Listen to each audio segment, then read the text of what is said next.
Good morning ka, Ellie. Good morning po sa lahat na nakikinig sa atin ngayong umaga, sa lahat na nanonood sa ating Facebook Live. Napaka-espesyal po ng ating edisyon ngayon dahil gaya po na sabi ni ka, Ellie, andito po kami sa London. At i-highlight po natin yung mga kababayan natin na nagbigay sa atin ng napaka-inspiring na mga kwento. Opo. So, yung una nating part ng ating interview dito sa London, maganda rin po yung istorya ng pag-asa natin doon. Ang natapos niya lang po ay grade 3, pero nakapagsimula at naging matagumpay. Meron pong sariling negosyo dito sa London.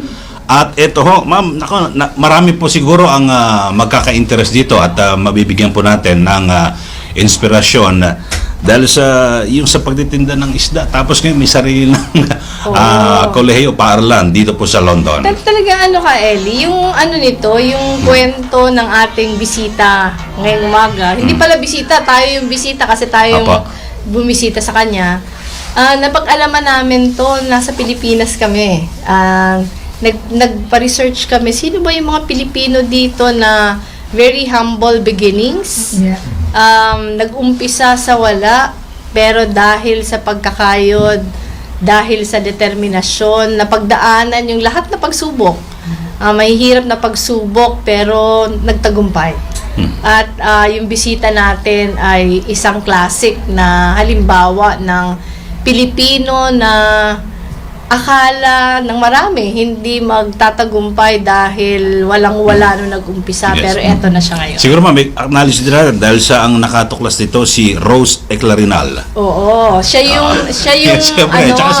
nagkwento sa Danny atin. Benafe, kaibigan ko yan, Malacanang press corps pa kami kasama. Sila yung nagkwento sa atin tungkol kay Nova. Yes, Sila nagkwento. Siguro kung hindi sa kanila ka Ellie, hindi natin nakilala si Nova. Sila nagkwento tungkol kay Nova. Pero ipakilala muna natin ka Ellie. Ayan. Magandang umaga po sa ating bisita ngayong umaga. Kasama niya yung kanyang asawa. At partners kasi sila. Kaya kanina pa sinasabi ni Nova na hindi ko mararating ito kung hindi dahil sa asawa ko. At napaka-inspiring. Kanina ko pa siya actually ka Ellie in-interview tungkol sa paaralan. Pero kinikwento niya kung paano nila pinag-umpisahan ito. Pero tatanungin natin siya ngayon, saan ba siya nagsimula sa Pilipinas? Ayan. Magandang umaga po sa ating, hindi ko alam kung paano i-pronounce yung apelyido mo, Nova. Nova Fosgard. Fosgard. Did I pronounce it right, John? That's perfect, yes. Okay. Ayun. Alam mo ka, Ellie, kanina pa tayo nagkakamali sa mga pronunciation dito sa England, di ba?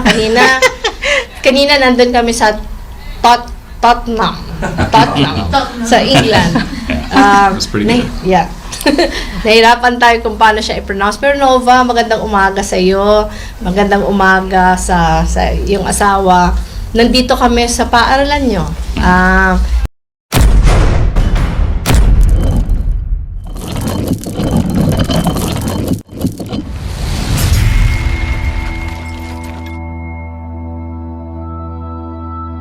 Ito, paaralan na pag-aari nyong mag-asawa. Napaka-impressive. Kanina pa kita ini-interview tungkol sa paaralan. Napaka-impressive. Pero what makes it more impressive is the fact na Pilipina yung may-ari nito. Ma'am, taga Mindanao. Taga Mindanao. Yes, Taga Zamboanga del Sur. Ayan. Yes. Sa anong bahagi ng Zamboanga del Sur pinanggalingan mo, Nova? Tukuran. Tukuran. Ayun. Near to Pagadian. Mayong buntag, taga Tukuran, taga Pagadian. Zamboanga del Sur. Marami tayo, Nova, mga kababayan mo na nakikita. Oo, binisayon lang nako para I know na proud kayo mo sa kuha na karon diri sila ni dili ni na nalipay ko nga naa siya diri tungod kay gikuha niya para kamo ma-inspired sa ako ang kinabuhi. Nagsugod ko sa pinakapobre. Pareho ninyo tanan. Yeah? Yes. So try hard education. Kaya ako nagkaroon ng paaralan ng dahil ang edukasyon ang pinaka-importante sa buhay natin. Okay. Ma'am, umpisa natin from selling fish, tapos yung ngayon meron pag-aari na kung hindi ako nagkakamali, Nova, yung tatay mo ay mangingisda. Oo. Diba? Oo. Yung nanay mo, mangingisda din. O tumutulong sa tatay? Sa tatay, pero siya ang nag-alaga sa mga housewife. Tapos, paano, bakit mo napagdaanan yung pagtitinda ng isda? Kasi yung family namin is about isda talaga. Yung tiyahin ko marami siyang palaisdaan. Pagkatapos yung lola ko nagtitinda ng isda sa palengke. Kaya every summer tumutulong ako sa kanya. Ano yun? Maliit pa? Ano na kayo? Yeah. Talagang isda. Kasi yung tukuran is famous of isda. Oo, maraming mga Eto, habang nag-aaral ka, pag sa summer, tumutulong ka sa pagtitinda. Oo. At ito isang bagay na hindi mo kinahiya. No, I'm proud of it. Tapos, kahit simple yung pagbuhay nyo, kinikwento mo kanina, talagang yung magulang mo made sure na makakapag-aral kayo. Hindi din. Hindi masyado ng dahil sa kahirapan. Nahirapan silang papakainin kami. Kaya at the age of 12 years old, nandoon ako sa tiyahin ko nakatira to be a working student. Oh, working student ka na noon. Working student. Ano yung ginagawa mo noon para masigurong makapag-aral ka? Really, of course, nasubukan ko yung na-starve, nagugutom. Okay? So, humihingi ka doon sa tiyahin mo, you have pakapal ng mukha, na wala kaming kinakain na tanghalian, kanin lang na may asin at saka ulam. Walang ulam. Yes, asin lang at saka So, pinagdaanan mo yun? Oh yeah. Maski sa walang kinakain kung hindi saging lang. But that's part of your life. Pero ikaw, desidido ka talaga makapagtapos. Oh yeah, it's my dream. Kasi ako ang panganay. Ako ang panganay sa 5 naming mga kapatid. So ito, nung nagtapos ka ng, ito public school ka? Public school, grade school, and high school? In high school is in Private school. At ito dahil sa tiyahin mo? Sa tiyahin ko at sa lola ko. I love my lola. Si lola ko talaga ang masyadong nagtumutulong sa akin. Sa tiyahin ko, masyadong istrikto. But siguro, may point din sila na naging istrikto kasi ayaw nilang mabuntis, ganun. So, muntik na akong mag-climb the window para lang maka-attend sa disco. Ganun ba? So, yun, siguro din isa Do din. you know that? Tinatanong ko yung asawa mo kung alam niya ba yung pinagdaan. I didn't know about that. It's all coming out now. No, I was really young. Maliit lang. Tapos, pagkatapos mo mag-graduate ng high school, nag-college ka kagad? Oh, I got a scholarship. I passed a scholarship in Central Mindanao University. Oo. Muswan. Sa Muswan, sa CMU. Central Mindanao University sa Bukidnon. Ano So, yun? Nag-apply ka para sa scholarship? Yeah, the CMU went to my high school and then I took the exam and then I passed it. And then I never realized that university ay maganda para sa iyo. Masyadong bata ako, walang masyadong nagdidictate sa iyo. So, lumipat ako ng ibang school. So, Hindi mo kinuha yung... agriculture. So, I started planting, tutulong ako doon sa landlord ko kasi meron siyang doon sa Bukidnon kasi maganda. Wala kaming ilaw. So, nag-aral ako with a candle. Walang kuryente. Walang kuryente. Tapos anong kursong kinuha mo? Agriculture. Yun yung tinapos mo? Hindi. Yun ang first semester yun nakakuha ko ng scholarship. And then, kasi habang nag-aral ako doon, wala akong kinakain. I'm free for school sa tuition, pero yung pagkain mo. So, 1 week nagugutom ako. Sabi ko, oh my God, what's life? So, saging. So, nanguha kami ng saging. Yun ang kinakain mo? For 1 week. Hindi ko yan makalimutan. And then I moved after 6 months. Saan ka nag-move? Sa Iligan ulit, St. Peter College. Okay. Kumuha ko ng business management. Yun naman, maraming mga pangyayari nang dahil nga may nakita sila na may lalaki akong kasama sa siningan, pinahinto ako ng schooling. Sa tiyahin ko. So, nahinto ako ng 6 months. So, I try my best. Itong lola ko, 250 pesos doon na sa Pagadian City. Binigyan niya ako ng 200 pesos. Inano ko sa Southern Mindanao College para mag-commerce accounting. Okay. So, yung 250 With pesos 250 pesos? ng lola ko. Yun ang Yun yung diniposito. sinimulan? Yung ang diniposito ko sa tuition ko para sa school. So yun, Tapos nag-umpisa. tuloy-tuloy na yun. Tuloy-tuloy na, tuloy-tuloy. Yun yung pagkuha mo na ng accounting. Yes, yan na. Pang tatlong school. Tapos, tinapos mo na yun. Natapos ka sa CMU din.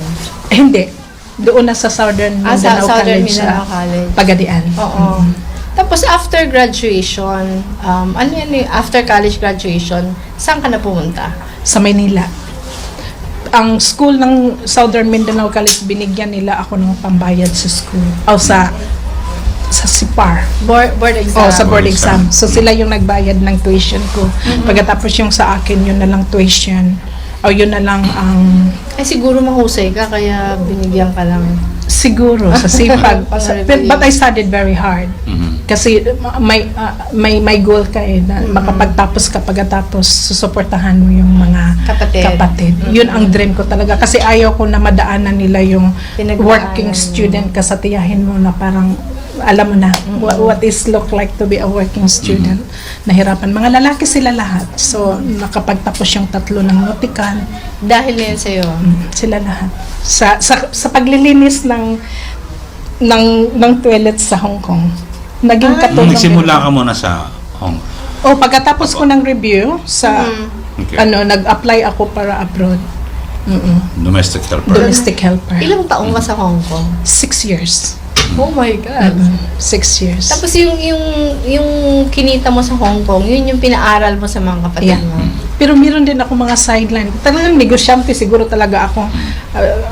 Nakikipag-loan share ako 20% para magpautang sa mga So, kapwa iniipon natin. mo talaga Iniipon ko. yung kita mo.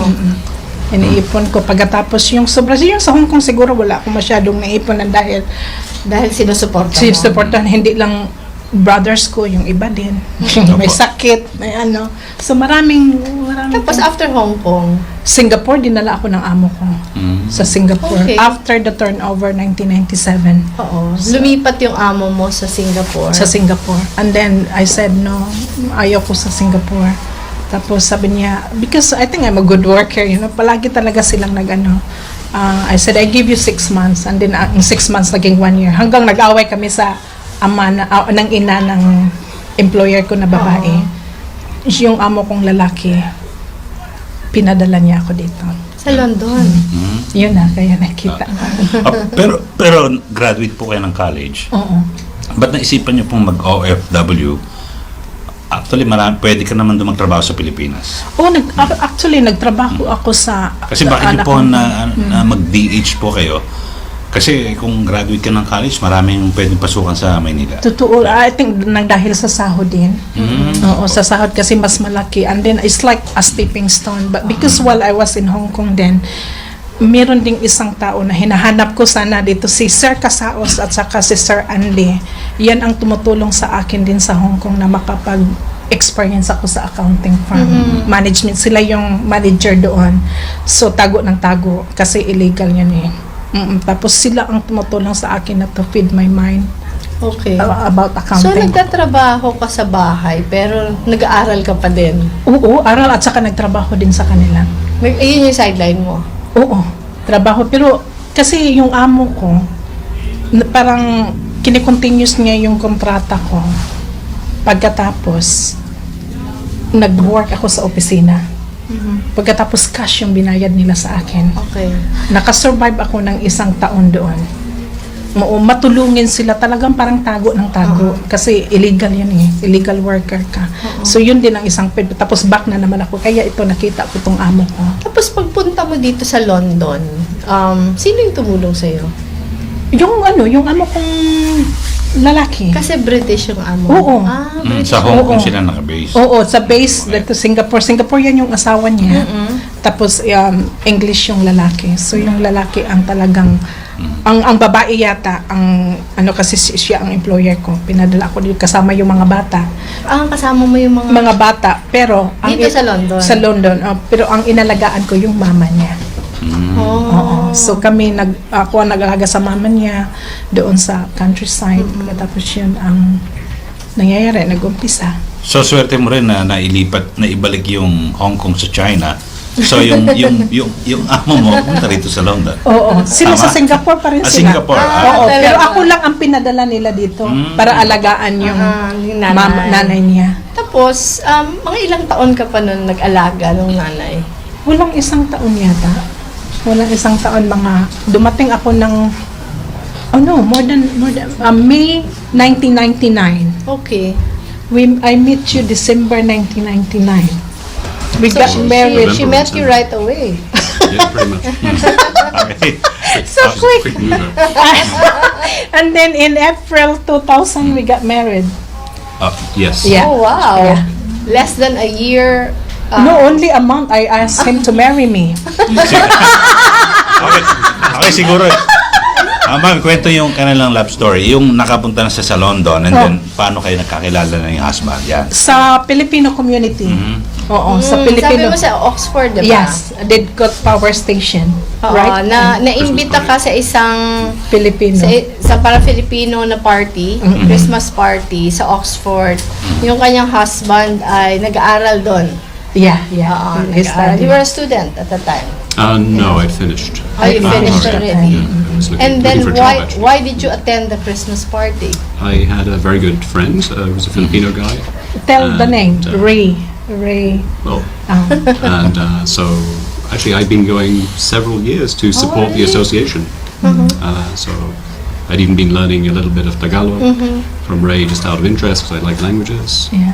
And so I was there really just supporting him and the And then association. you saw and then Nova. and then I met Nova. Why? Why me? Because of what? Did you immediately notice her? Yeah, well, Love at she sat first down sight, at my but- table Oh, actually. that's right. So we got talking, and things went from there really.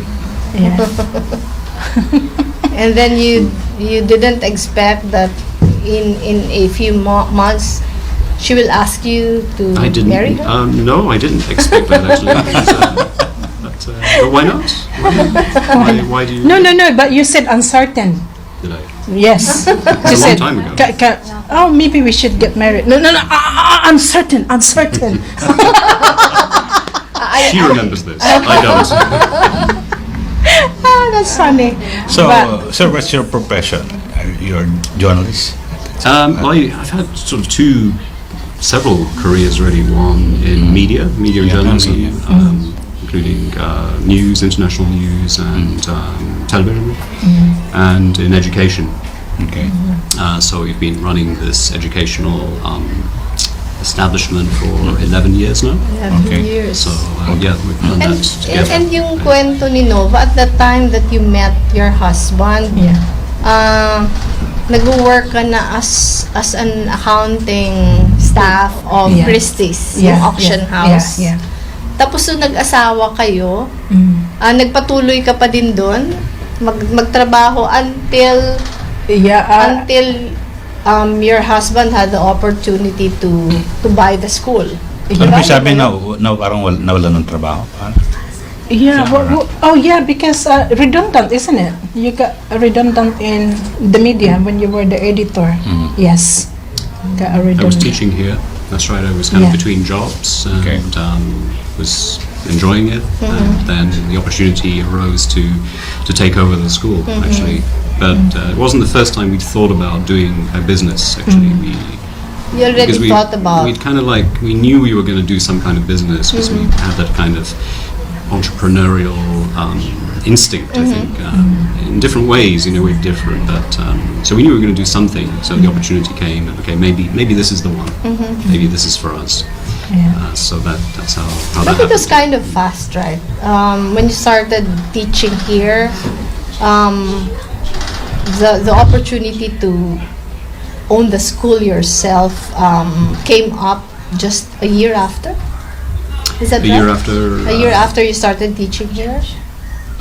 Even That's on time. like about 6 months later. Oh, 6 months. 6 months. Yeah. Tapos, 2000.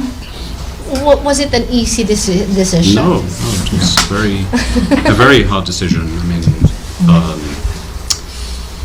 we had no experience in running a a school. business of any kind, really. I mean, we had some good good instincts, I would say. Some things in our favor, but really, running a business, as you may know, involves a lot of things. So it was all a learning curve from the start, a very steep learning curve for both of us. But we kind of we took on different roles in the school. So I took on the kind of general management and academic management, and Nova took on the finance and homestay families, which is a big part of what we do here. So we have distinct roles. So I was asking Nova earlier that because she's the financial head of the school, so she's more the boss. And she said that's not at all true. It's true. Because you're as much Boss. as the boss as she is. Oh, well, we've got hopefully different roles, so we don't come into. It's important to have a defined role. Again, this is something we learned the hard way. In terms of organizational management, we just had to learn that by trial and error. But then we also went to a lot of seminars, there are a lot of industry-specific seminars, events, conferences, and so we picked up a lot of. When the chance came up for you to acquire the school, I imagine it would have entailed a sum of money. Oh, yeah. Was it difficult to raise, considering that you didn't have that much time to prepare for it? Diba? Yung kailangan ng maraming pera. Yeah. Capital. Hindi naman matagal yung decision making. Yeah, Diba? Kasi yeah. kailangan ng mag-decision ngayon. Yeah. Bibilin mo ba yung school o hindi? Paano niyo yun ginawa? We have already 3 houses, but because At that time? that time. So we remortgaged that now. How many houses? I can't remember, but we had to refinance. Yeah. That's right. For you to be able to acquire the school? Yeah. It's a lot. pero Nova, hindi ka takot na mag-invest tayo ng malaki rito? Hindi tayo No. sanay mag-manage ng school. No, because Yan is he's very good at something. It's a joint effort when Parang it felt right. Yes, it's felt right, and I never afraid because just really paano mo siya iisipin how to balance money, life. But there was a tricky, tricky talaga na dahil you have to work so hard. Pero kasi at the time na kinuha niyo yung school, you had children already. Yeah, Mga anak one. na kayo. One. Isa pa lang. Isa lang anak namin. Isa lang yung anak niyo. Yeah, we have one child nearby, so it's convenient as well because our son just walking distance 5 minutes walk Okay. with this one, and then I work in London. It's really very tiring. And then Yan focus in here, but he got a part-time job as well in television while having this. Okay. And I have my full-time job in London, so it's So, struggle. kinailangan mong magdesisyon kung Yeah. iiwan mo na yung trabaho. Yung trabaho. Kasi ito mga 1.5 hours to London. So, gusto mo sabihin, nagbabiyahe ka regularly? Yes, by train. Every day? Every day, morning and afternoon. I have to wake up before it's, madilim pa, madilim pa. madilim pa. 4 You a.m. come back, madilim pa. So, ang hirap. And then I came back really, really tired. And then, 11 years na. You've had this school for 11 years. 11 years, yeah. And your programs are really very, very impressive. I've been asking Nova already earlier how you do things. You have a number of nationalities. A lot of nationalities. Yeah, a lot of nationalities More than at any one 40 time. nationalities. 40, yes. Yeah. So yun, Nova, ngayon na andito ka na, naiisip mo ba yung pinagdaanan mo noon? Oh, yes. I keep going back. Gimingaw jud ko sa Tagatukuran. I would love to go and be as a child again. My husband knows that how I palagi kong kinikwento, You've been with her to Tukuran? Yes, a Yeah. couple of times. You like it? Yeah, it's Yeah. I mean, Mindanao is beautiful. Yes, It is Yeah. it beautiful. is. There's no It's doubt about it. beautiful. It's and it's actually my strongest memory of Tuguran is the fish port there, Yes. where you can see these incredibly incredible tuna being landed and brought in crates from the Yeah. boats. And then And they're incredibly valuable, these things. I mean, on the Japanese and British markets, they're sold for enormous amounts of money, and lots of them, they're just sitting on the jetty in Tuguran. yeah. Kasi It's ito, quite incredible. ito, Nova, nakita ko kanina sa office, kahit marami mga nationalities na andito, meron ka sa staff ng mga Pilipino. Stop in the office. Oo. Oh, si Oo. Lini is the accommodation manager. O, ano ba yun? Sinadya mo ba yun na Pilipino. kumuha talaga ng Pilipino? No, because she's my friend since in Hong Kong. Oo. And Since Hong Kong. Yeah, since Hong Kong. So, So, magkasama na kayo talaga. oo, magkasama kami. And then, no, but I have English staff before. But of course, you know, the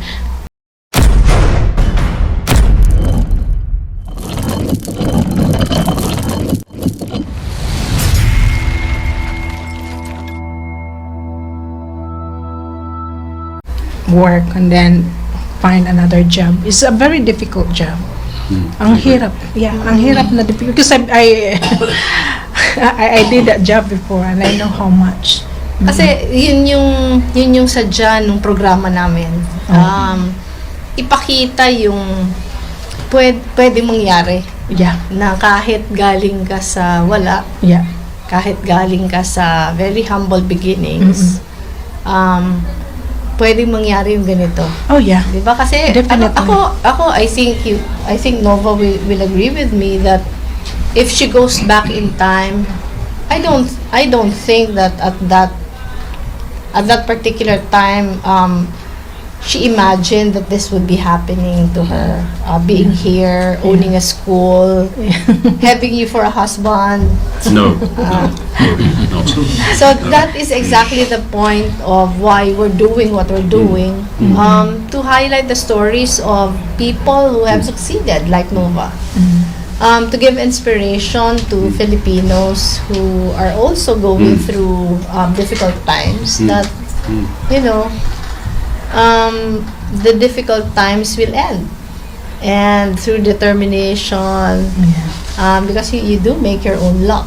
Yeah. As Nova did. Yeah, I have like 5 Filipinos working Oh, with really? us. Yeah. We have the caretaker Filipino, the cleaner. Who else are there? And ano to, dati mo na silang mga kaibigan lahat. no, Enrico just came in and applied for a job. And Mila came as well, you know, to apply for a job.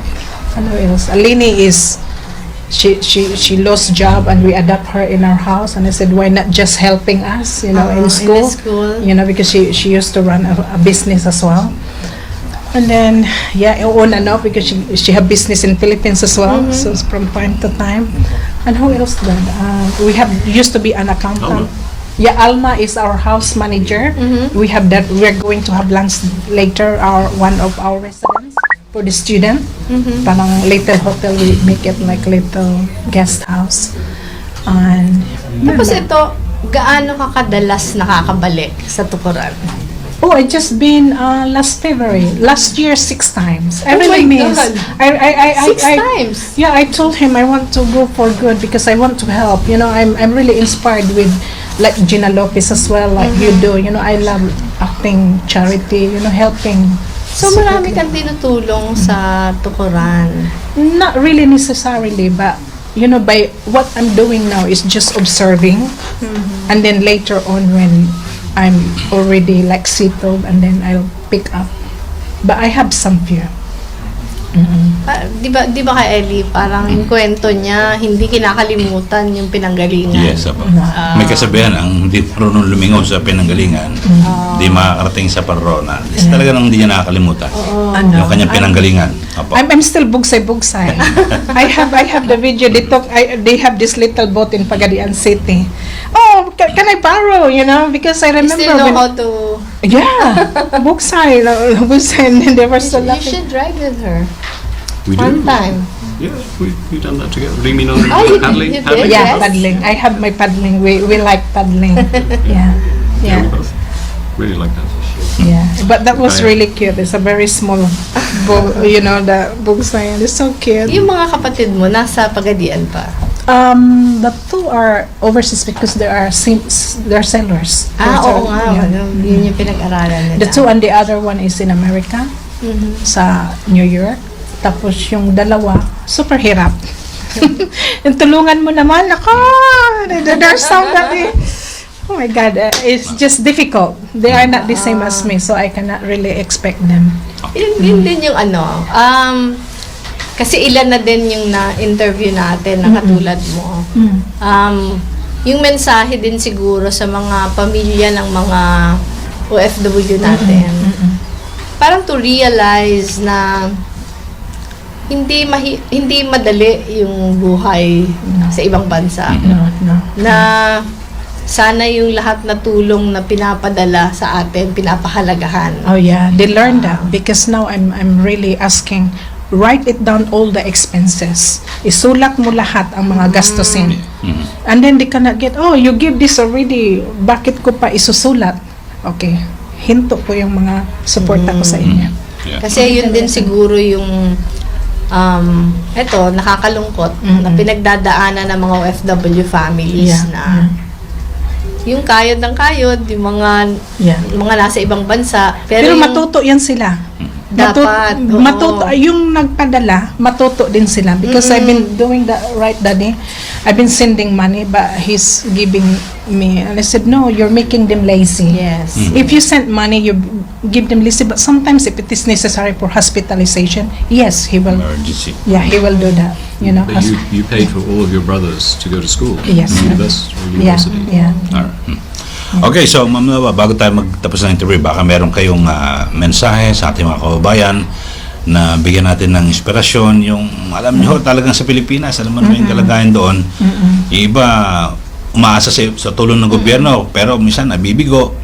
May kanya-kanyang diskarte, kayo po at least naging Pinakita successful na po.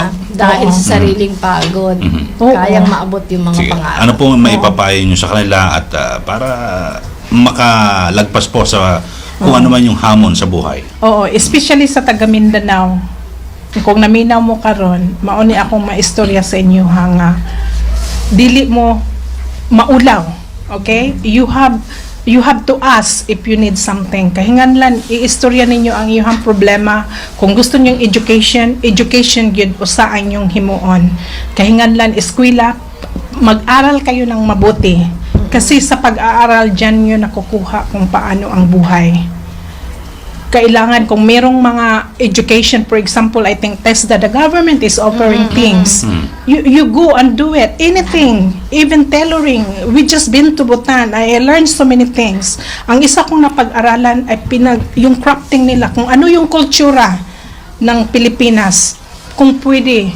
Kasi sa Pilipinas, nandyan lahat ang mga negosyo. Wala dito sa labas. Nakikita ko yan. So, kung ang ibigay ko sa inyo lahat mga kabata, mag-aral. Okay? Aral talaga. Kasi pag wala kayong pinag-aralan, may iba dyan na successful but it's so different. Nang dahil, if you deal with different people, it's so different.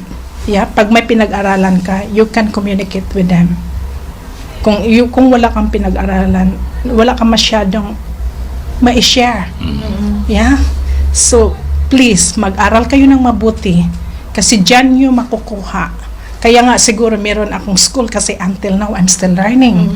Paano i-pronounce ang Daddy? London. Yeah? So, even me now, I'm still learning. Maski ano ang gusto nyo. Ito, kung anong gusto nyo sa buhay nyo, gawin nyo. Kung ano ang passionate na gusto nyo sa buhay, huwag kayong mahiya. Huwag kayong mahiya. Kailangan, huwag kayong palaging sa sinabi ko sa dati sa ABS-CBN, don't crawl. Keep running. Meaning to say, takbuhin mo ang ambisyon mo. Huwag kang uupo lang dyan. At maghihintay. Yeah, maghihintay. Kundi, do some work. Takbo ka. Palagi kang takbo. Maski, ano ba yung napandol? Maski napandol ka. Tindog na po. Nadapa. Okay, nadapa ka. Okay. Tayo. Tayo ka agad. Okay. You know, and then keep asking to people who are who are educated o who are your mentor na parang mag-guide sa inyo kasi mga bata parang confused kayo kung ano ang gagawin nyo sa buhay. So, kung ang government natin, kung meron silang binibigay sa inyo, any charity, pakinggan nyo. Kasi ito ang nagbibigay ng future niyo. Yeah, this is your future. If you have ambition, if you just, kasi yung iba is a choices, life is about choice. Yeah, choices lang. Kung anong gusto mo sa buhay. Ang sa akin, I'm not dreaming about having this kind of life. But, siguro darating yan ng dahil sa sikap mo. Okay? Nagsikap ka. Ayan. Okay, so thank you kay Ma'am Nova Hosgard and Mr. John. Thank you. So ma'am, siguro at interesante po itong pinag-usapan natin. Bahagi pa rin ng istorya ng pag-asa at maya-maya iparirinig din sa ating mga listeners nationwide yung inyong magiging speech sa London School of Economics. Pero parang bagay na bagay nga kay Ellie sa mensahe Tama-tama, ni sakto rin Nova, ako. di ba? Na yung edukasyon talaga, ito to yung game changer. Ito yung greatest equalizer, ika nga. Kasi kahit mahirap ka, pag nakapag-aral ka, meron kang panlaban. At yun yung pinakita ni Nova. Yung kanilang pinangahawakan ngayon, kaya sila andito dahil sa paniniwala nila na yung edukasyon yung pinakamahalaga sa lahat. Okay, so thank you po at Maraming salamat. Maraming salamat, Nova. Yan, maraming salamat. Walang anuman. Okay, so Maayong buntag. Maayong buntag. Mayong Apo. buntag. Buntag.